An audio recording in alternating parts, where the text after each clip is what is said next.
Students, हमने अपनी last video में क्या किया था, कंडेंसेशन पॉलीमर्स। कंडेंसेशन पॉलीमर्स में हमने कुछ एग्जांपल्स किए थे जो पॉलीएस्टर्स कैटेगरी से बिलोंग करते थे। उसके बाद भी हमारे पास कंडेंसेशन पॉलीमर्स के कुछ एग्जांपल्स रहते हैं, तो वो एग्जांपल्स आज हम करेंगे। मैं उनको पॉलीअमाइड्स और पॉलीएस्टर्स में भी डाल सकती थी, लेकिन मैंने नहीं डाला क्योंकि जहाँ भी हमने उन एग्जांपल्स को यूज़ किया है एक साथ ही यूज़ किया है और उनका मैकेनिज्म पॉलीमराइजेशन रिएक्शन भी एक दूसरे से लिंक करती है। इसलिए अगर हम उन तीनों को इकट्ठा ही करेंगे तो याद करने में आसानी होगी। तो वो तीन पॉलीमर्स हैं हमारे पास, bakelite, melamine formaldehyde resin and urea formaldehyde resin. So सबसे पहले हम लेके चलते हैं बेकेलाइट। अभी आप सोच रहे होंगे मैंने यहाँ पे ये तीन नाम क्यों लिखे हैं। बेकेलाइट जो होता है ये तो हम हर जगह यूज़ करते हैं। ये 3D, इसका स्ट्रक्चर 3D होता है। नोवोलेक होता है वो लीनियर होता है और फिनॉल फॉर्मेल्डिहाइड रेजिन ये अलग होता है। ये तीनों सेम ही चीज़ है, लेकिन इसके अंदर 3D नेटवर्क स्ट्रक्चर हो जाता है और इसके अंदर लीनियर स्ट्रक्चर हो जाता है। सो अब लेके चलते हैं इनके मोनोमर्स। जैसा कि आप देख रहे हैं इसका एक नाम हमारे पास फिनॉल फॉर्मेल्डिहाइड रेजिन भी है। यहाँ से इसके मोनोमर्स की हिंट मिल रही है। यहाँ से एक मोनोमर हो जाएगा इसका फिनॉल और दूसरा हो जाएगा formaldehyde. So first is phenol. अब फिनोल का स्ट्रक्चर आप ऑर्गेनिक केमिस्ट्री में भी पढ़ते हैं और अगर आपने नहीं पढ़ा है तो ये आप याद कर लीजिए, ये फिनोल का स्ट्रक्चर होता है। और सेकंड है हमारे पास फॉर्मेल्डिहाइड।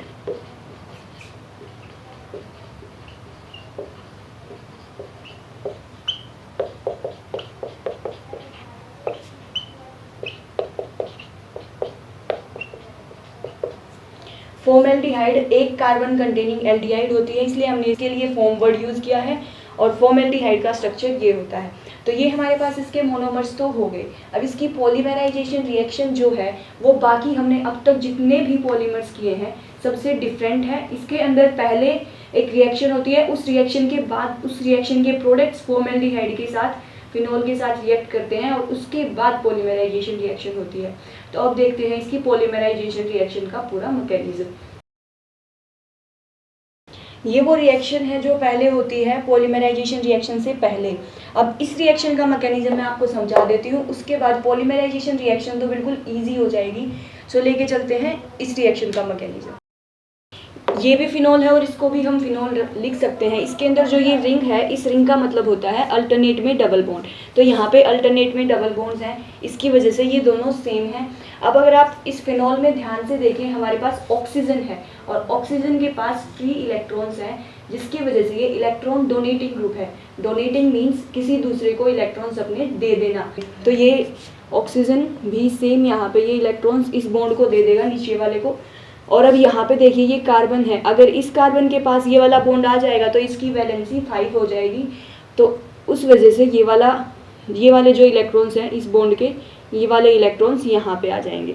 और अब स्ट्रक्चर क्या बन जाएगा, अब ऑक्सीजन ने कुछ दिया है, इस वजह से उसके ऊपर हमने पॉजिटिव साइन लगा दिया है। और जो ये वाला कार्बन है यहाँ पे, इस कार्बन ने 2 इलेक्ट्रॉन्स लिए हैं इस वाले बॉन्ड के, तो यहाँ पे हमने नेगेटिव साइन लगा दिया है।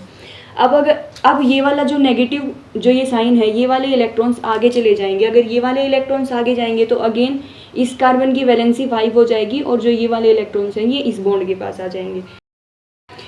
फिर से अगर ये रिएक्शन होगी तो ये वाले यहाँ पे और ये वाले यहाँ पे, अब अगेन ये वाले इलेक्ट्रॉन्स यहाँ पे जाएंगे और ये ऑक्सीजन वाले इलेक्ट्रॉन्स वापस ऑक्सीजन के पास चले जाएंगे। अब ऑक्सीजन का पॉजिटिव चार्ज भी हट गया क्योंकि उसने इलेक्ट्रॉन्स ले लिए, और इसका ये नेगेटिव भी हट गया क्योंकि यहाँ पे ये इलेक्ट्रॉन्स चले गए। अब अगर आप ध्यान से देखें तो ये स्ट्रक्चर और ये स्ट्रक्चर, बोलने को तो ये दोनों फिनोल हैं, लेकिन इन दोनों में थोड़ा डिफरेंस है। इसमें जहाँ पे बॉन्ड है वहाँ पे इसमें बॉन्ड नहीं है। जैसे यहाँ पे डबल बॉन्ड है, यहाँ पे डबल बॉन्ड नहीं है, मीन्स डबल बॉन्ड की पोजीशन चेंज हो गई है। तो ये भी हमारे पास फिनोल ही बन गया वापस। अब जो ये मैंने यहाँ पे 5 स्ट्रक्चर्स बनाए हैं, ये 5 स्ट्रक्चर्स फिनोल के रेजोनेटिंग स्ट्रक्चर्स हैं।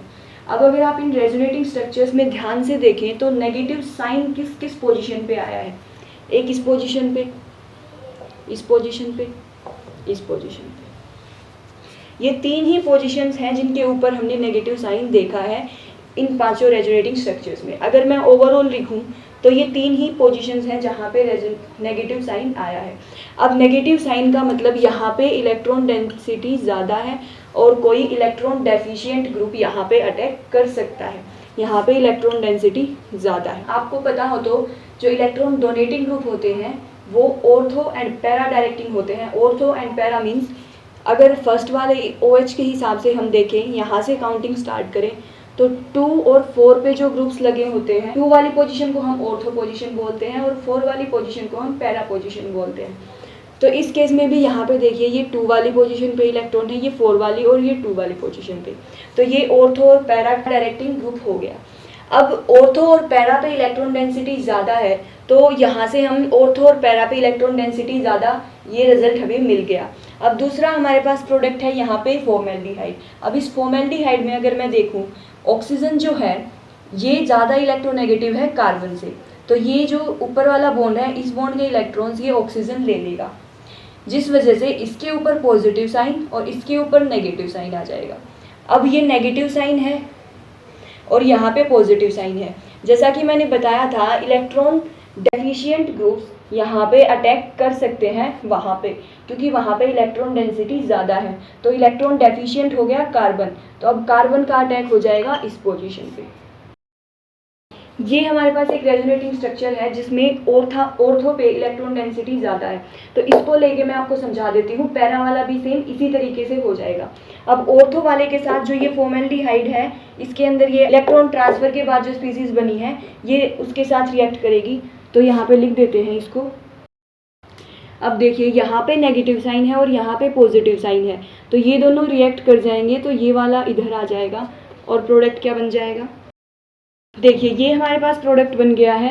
ये CH2O negative as it is हमने इसके साथ जोड़ दिया है। अब यहाँ पे ये एक हाइड्रोजन कहाँ से आया, ये हाइड्रोजन यहाँ कार्बन के पास ही था। कार्बन 4 बॉन्ड बना सकता है, 1, 2 और 3, और ये चौथे यहाँ पे नेगेटिव साइन, नेगेटिव चार्ज की वजह से, तो ये 4th हाइड्रोजन वहीं से आया है। अब ऑक्सीजन जैसा कि मैंने बताया था ज़्यादा इलेक्ट्रोनेगेटिव है, तो यहाँ से ये H पॉजिटिव को अपनी साइड खींच लेगा और H पॉजिटिव यहाँ से इसके पास, और इस वाले बॉन्ड के इलेक्ट्रॉन्स यहाँ पे और इस वाले बॉन्ड के इलेक्ट्रॉन्स वापस। इसके बाद हमारे पास क्या बन जाएगा, फिर ये बन गया। अब ये वाला एक प्रोडक्ट अगर आप देखें तो ये यहाँ पे मैंने लिख रखा है। सेम अगर हम ये इलेक्ट्रॉन्स पैरा पे लेंगे तो पैरा वाले में ये प्रोडक्ट बन जाएगा।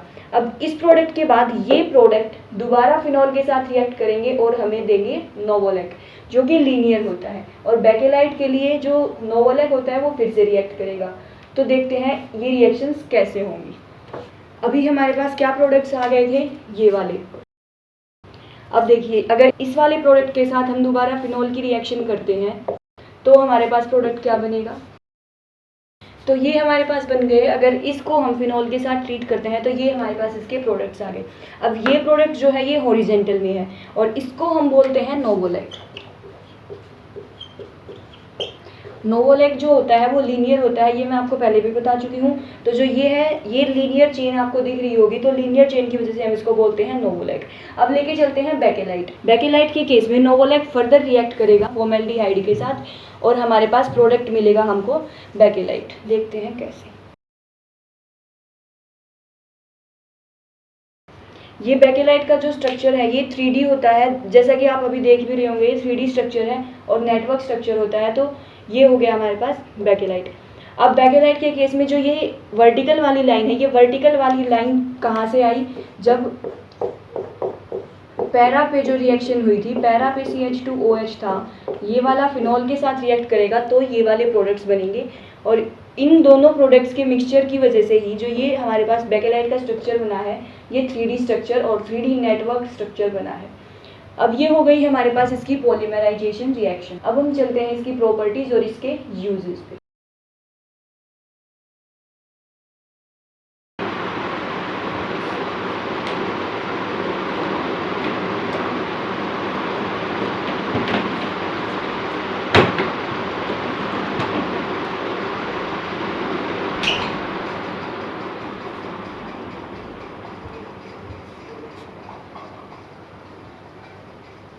ओके स्टूडेंट्स, अब हमारे पास आती हैं इसकी प्रॉपर्टीज और इसके यूजेस। तो प्रॉपर्टीज लेके चलते हैं। सबसे पहले प्रॉपर्टीज में क्या हो जाएगा, इट इज़ 3D थर्मोसेटिंग। ये तो मैं पहले भी बता चुकी हूँ कि जो बेकेलाइट होता है ये 3D होता है और थर्मोसेटिंग। थर्मोसेटिंग अगर आपको याद हो तो हमने क्लासिफिकेशन ऑफ पॉलीमर्स में सेकंड पार्ट में पढ़ा था based on intermolecular force of attraction, जिसके 4 पार्ट थे, जिसमें से लास्ट पार्ट था हमारे पास थर्मोसेटिंग। और थर्मोसेटिंग में हमने सिर्फ 3 ही एग्जांपल्स लिखे थे, बेकेलाइट, मेलेमाइन फॉर्मेल्डिहाइड्रेजिन और यूरिया फॉर्मेल्डिहाइड्रेजिन। तो ये वहाँ से हमें याद करने में इजी हो जाएगा कि वहाँ से ये 3D थर्मोसेटिंग पॉलीमर है। सेकेंड हमारे पास होता है स्ट्रेच्ड। ये स्ट्रेच्ड होता है और वाटर रेजिस्टेंट है और इलेक्ट्रिकल इंसुलेटर है। इलेक्ट्रिकल इंसुलेटर मीन्स इलेक्ट्रिसिटी को कंडक्ट नहीं करता। अब इसके यूजेस पे थोड़ा देख लेते हैं। It is use for making combs. Combs बनाने के काम आता है। इलेक्ट्रिकल स्विचेस, अब देखिए जैसा कि मैंने यहाँ पे बताया कि ये इलेक्ट्रिकल इंसुलेटर है। अब अगर ये इंसुलेटर है, ये इलेक्ट्रिसिटी को कंडक्ट नहीं करता, तो ये इलेक्ट्रिसिटी अप्लायंसेस में हम यूज़ कर सकते हैं अपनी बॉडी को शॉक से प्रिवेंट करने के लिए। तो सेम यहाँ पे हमने इसको इलेक्ट्रिकल स्विचेस लिख दिया, कंप्यूटर डिस्क हो गए, हैंडल्स ऑफ यूटेंसिल्स हो गए। तो ये इसके यूजेस हो गए। सो स्टूडेंट्स, अब हमारा बेकेलाइट, नोवोलैक और I can say phenol formaldehyde resin complete हो गया है।